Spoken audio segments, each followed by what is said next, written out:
we were doing a patrol, 12 aircraft, over either the Nijmegen Bridge or the Eindhoven Bridge, I'm not sure which, and just to protect the bridge. And I was, my number two was a buddy, Luke Plummer, and I looked down and I saw this aircraft way below us, and he was sort of weaving back and forth across the bridge. And I called the SEAL and said, "We're going to take a look at this guy." And he came with me, and so we just started down, and we just full throttle, full out, and went straight down. And I can remember looking out, and my wings were actually rippled like this. So that was about as fast as I could go. And that's important for the story. We sort of got within, what, 500-600 yards of this aircraft, and we could see the black cross on the side. We went down, and Lou said that, and maybe I did too, that we fired at this thing, and he suddenly realized that we were after him, and he turned on the taps, and he just disappeared. He went so quickly from a cruising speed to a high speed, and we, of course, thought at the time, what the heck was that? Went back and at briefing, it was one of their new, I think, ME-263s or something, which was one of their first series of jets. Now, if they'd had those jets at the beginning of the war would have ended entirely differently, because the RAF, they were nowhere near that. After I did a tour, they automatically just ship you out. And so they shipped another guy, myself, out to a station in the south of England, Tarrant Rushton. And this Tarrant Rushton had big Halifax bombers, and they used to tow Hamilcar gliders and another type of glider that just had men in them. The Hamilcar gliders used to carry tanks and trucks and this sort of thing. Anyway, because we were sort of supernumerary to this to the station, we got stuck for a lot of the Joe jobs, and I can remember one of the Joe jobs was to be orderly officer or officer of the day, and which meant that you were supposed to be in charge of the station that day. But what it actually meant was you were saddled with all the Joe jobs that nobody else wanted to do that day, and one of them was in the morning you would pick up a flight sergeant disciplinarian, or he would pick you up, and we would visit the billets. And the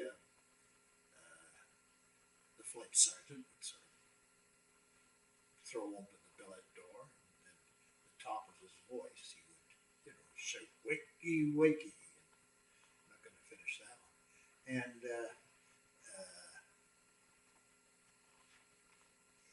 and it was the way this guy said it, and he got an immediate reaction that it just killed me. But later that night, we would be inspecting pickets. These are the guards around the around the airport, the airgrome, and it was a nuisance job. And so the pickets would just, march up and line up, and they'd have their rifles. So this night, this one picket, I don't know where the heck he is, but he sure isn't on parade. So this flight sergeant, who'd been giving me a hard time all day, he totally lacked respect for a Canadian, I guess, and certainly for a Canadian officer. And the fact is, we were lousy officers, the whole gang of us. So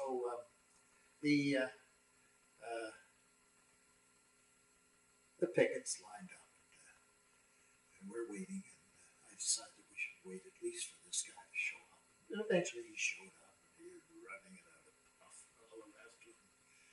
And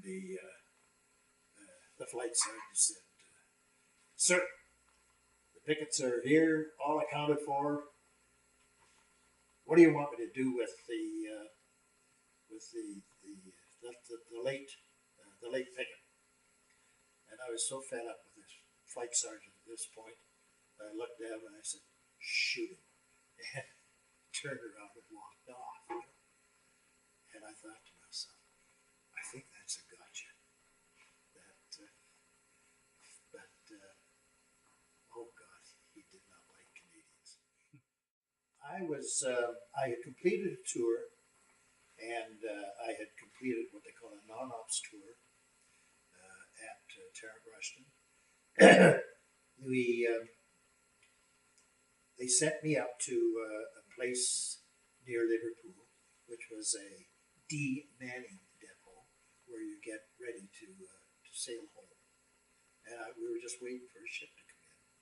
And V-Day happened when we were up there.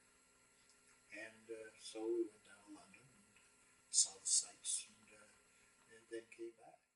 And don't forget that we knew for weeks before it happened that the end was that close. So it didn't come as a big surprise, but it did come as a time to celebrate. And of course, everybody went crazy. All over the world, I guess. Japan was an option that they gave us. And, we said, no, I don't think so, for the most part. Here again, we knew that war was ending too.